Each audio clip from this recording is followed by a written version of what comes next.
This world runs off money, and humans will do anything for it. So when you're given the chance to compete for $4.56 million, why wouldn't you do it? Squid Game: The Challenge was filmed over 16 days in London across 6 stages, and contestants lived in a bunk bed-filled dormitory. It was based on the original show Squid Game. The original show was dark and showed how hard it is for people to escape money problems. It used a deadly competition to explain how the world can be unfair because of money and inequality. It suggests that humans will do anything for a chance at a better life, even if it means participating in morally reprehensible and life-threatening situations. When it comes to the reality show, the behind-the-scenes story has been all over the news, and the contestants have even been speaking out on TikTok. The show itself was not just critiqued for its departure from the original show's deeper themes, but also faced allegations of leaving participants starving, freezing, and even injured.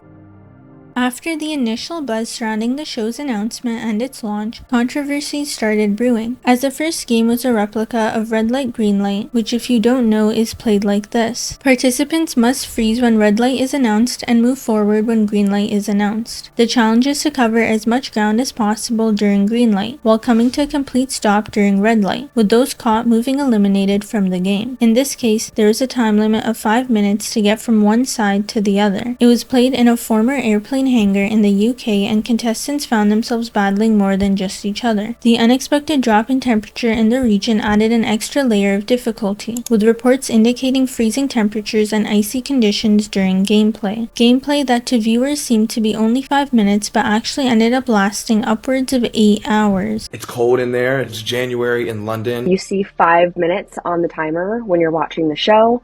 But what you don't know is that 5 minutes was spread across upwards of 7-8 hours. It's very hard to stay completely still for 30 minutes straight. You were in a cold warehouse that's made out of metal. And we were in our tracksuits. We did have one more layer underneath our tracksuits to try to keep us warm. And some of us had hand warmers that we had in our pockets. You don't have the chance to pee while you're holding your frozen position. A few people did faint, and they were checked out by medics. Netflix previously confirmed that 3 contestants seek medical attention for minor conditions. Executive producer Hay told Rolling Stone that the temperatures were cold, not freezing, and that the game lasted 2 to 5.5 hours. One anonymous contestant described the experience as, quote, "the cruelest, meanest thing I've ever been through." Another mentioned witnessing a fellow contestant convulsing, highlighting the toll the extreme conditions took on participants' well-being.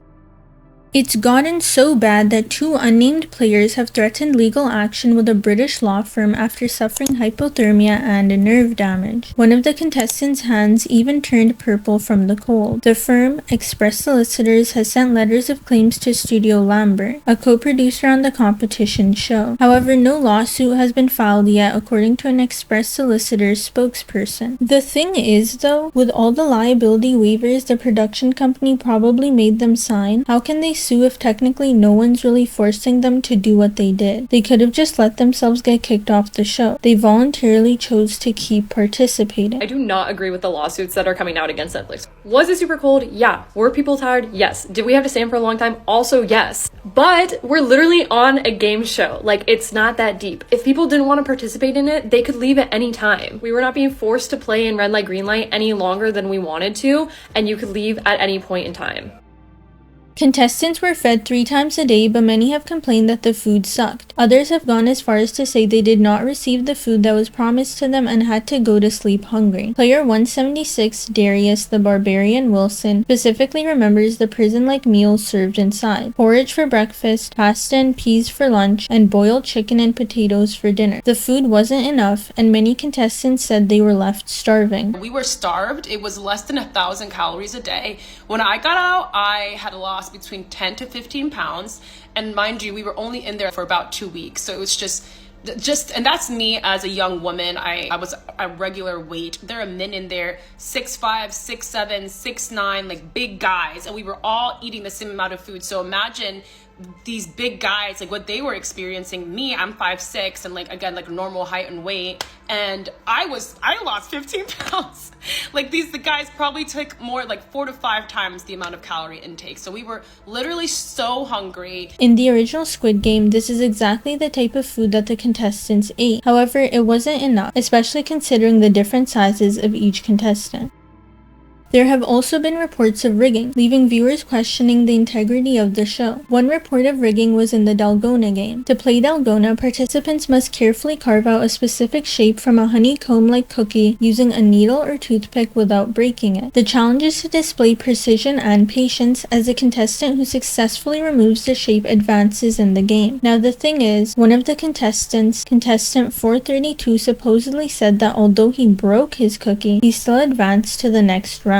In the cookie challenge, I kind of lucked up and my cookie broke and I got past and I was really surprised. This makes it even more suspicious, as how are certain players advancing and others aren't? Another one of the contestants made a TikTok video explaining how it wasn't just rigged with player 432, but also with another player. So let's just say that in a perfect world, player 432 didn't break his cookie, and by cookie I mean the actual shape that they were carving out itself.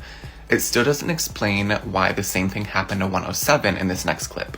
So as you can see, this is Teo, player 107, and then this is Teo's broken cookie. As you can see, the shape is broke right here. But as we all know, 107 still made it to the next game. Another major rigging scandal involved the first game, Red Light, Green Light, in which there was a mother-son duo where supposedly they slowed down the sound so that the mother passed the finish line and made it in time. So basically, Granny wasn't going to make it, mate. She was nowhere near the line. That's why he's sat there in tears, because he knew his mum wasn't going to make it. But what they did on her goal was slow down the sound. They played it in slow motion just so she crossed the line. After a lot of comments about this, the son from the mother-son duo ended up speaking about it on his TikTok. So there was this contingency of players during Red Light, Green Light who were like, oh, the game is rigged. Oh, they rigged it in favor of my mom. Oh, she was an actress from Australia or what. And for game shows with prize money, it can't be rigged. It's super illegal. People would go to the jail if a game show with this amount of prize money was rigged, and people would know. These games are planned months in advance. There are many private and independent adjudicators from the production company working on these shows to make sure that it's fair and safe for all players. People even said that the finale was rigged, as it was a game of chance instead of a skill-based game, and the creators could have planned who they wanted to eliminate. After all these rigging allegations, Netflix and the production companies denied these claims, insisting on the fairness of the show.